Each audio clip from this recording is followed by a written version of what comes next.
short disclaimer before we get into the meat of the tasting. What you'll find is that when I cut from here, you're going to be looking up at me in a probably slightly lesser resolution with a lot of light in it, and you'll also notice that I'm holding a bottle that's half empty.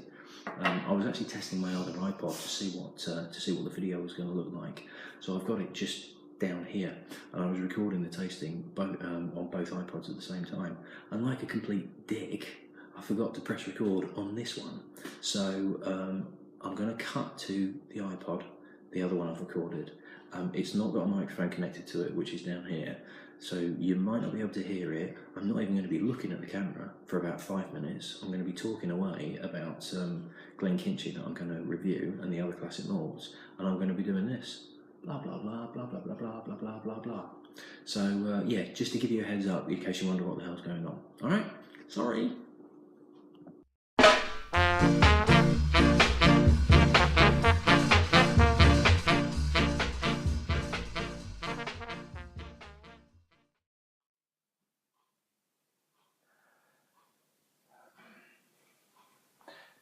Evening everyone.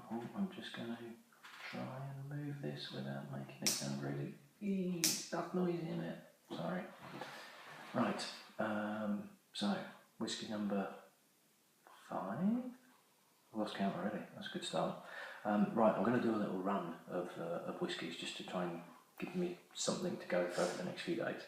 So in 1989, a company called United Distillers and Vintners, otherwise known as UDV, had a number of distilleries under their wing, and decided to market a number of the whiskies that they released in an effort to try and attract drinkers to kind of get a pack of whiskies that you could kind of explore the various Scotch whisky regions.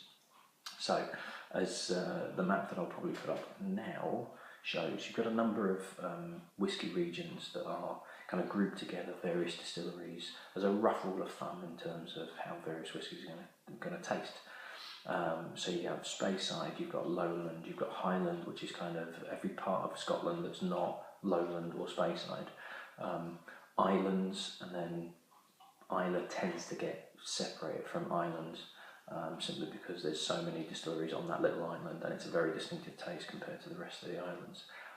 So, you know, officially, even though it's not really official, Islands isn't actually a region, it's kind of incorporated into Highlands, but as a general rule of thumb, Islands, Islay, Speyside, Lowland and Highlands.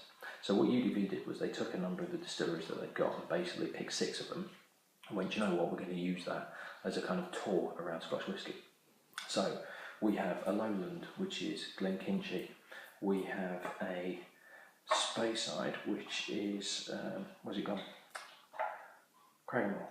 We've got a Highland, which is Dalwhinnie. Then we have a West Highland, because we needed to get some kind of differentiation, so we've got Oban. Then we've got an Island, which is Talisker. And then we've got an Islay, which is Lagavulin. Now, UDV were taken over by Diageo, who are the biggest drinks company in the world, basically. I've worked for them for a bit. They're a cracking company. They're a little bit corporate, to be honest, which is why I left them. But in terms of the brands that they've got, it's huge. You know, anything from Smirnoff, Baileys, Bell's, Guinness, Captain Morgan, and then Bucket. They own 28 malt and grain distilleries in Scotland, so they're absolutely huge. I realise what I've just done as well, so bear with me 2 seconds, because I'm going to do this on the screen, but hopefully it's going to get rid of the reflection. There you go. I forgot to turn the brightness down on the screen. I do apologise. Anyway, so over the next 6 nights, or the next 6 releases, I'm going to do these 6 classic malts, they called them. So Diageo took over UDV and basically continued the classic malt series because it proved to be really popular and made a couple of these distilleries that weren't really that well known beforehand into really popular brands.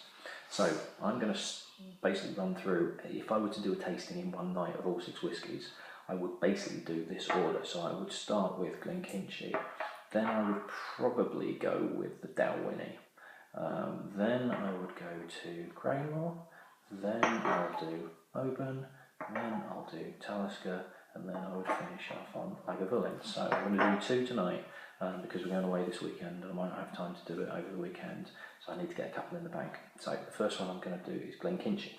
Now Glenkinchie is just outside Edinburgh. It's just off the A1 driving to Edinburgh. So it's Lowland whisky. Now the Lowland region of Scotch, there's only 6 operating distilleries at the moment, of which 4 are actually releasing. 2 of them are pretty brand new, and only one of the 2 has got stock that's now over 3 years old, so they could release it officially as Scotch whisky, but they probably won't do. So Glenkinchie and Auchentoshan are probably the 2 best well-known Lowland whiskies. Dates back to 1825 when it was sort of first founded, but it was only really known as a sort of a brand as such when it went to the Classic Malt series. Now Lowland whiskies are traditionally known as being quite light, quite fresh, very gentle, very easy drinking, and this is very light, very fruity. Not too dissimilar to the Grants I had last night. Now, probably people from the area will be going, "Oh my God, what did you say? Don't compare it to Grants." But it's really light, fruity, and fresh. It's got that kind of appliness to it that was in the Grants, but a bit warmer and just a little bit more to it than the Grants I had last night. But it's definitely very fresh. Very pleasant nose.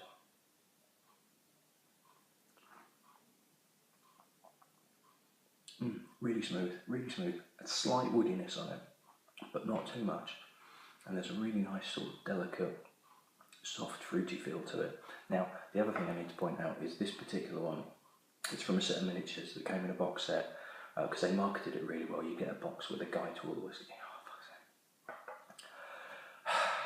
Do you know what I've done? Fortunately, I've been recording it on this one. I've completely forgotten to hit record on that one.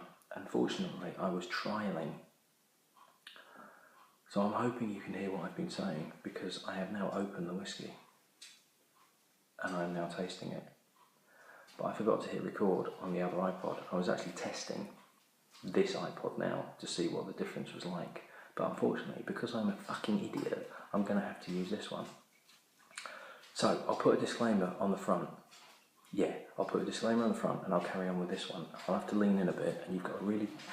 Oh God, this is going to be a nightmare. Anyway, what I'll do then is when I do the next one, I'll record it on the other iPod. Oh, I've got 2 iPods, how fancy am I?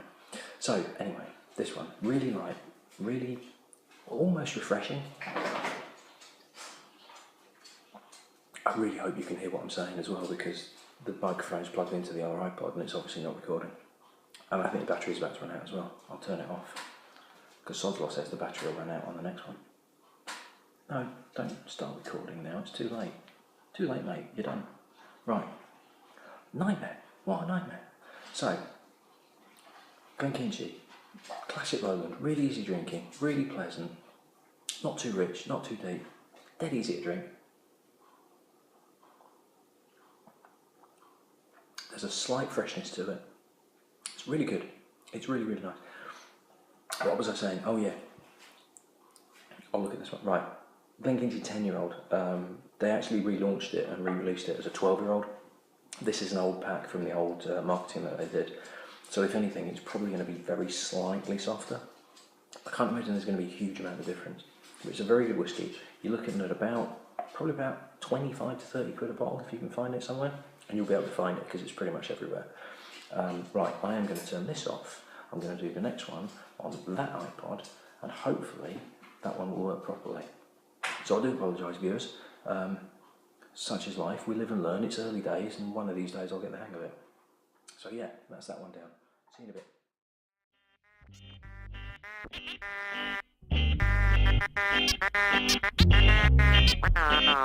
bit.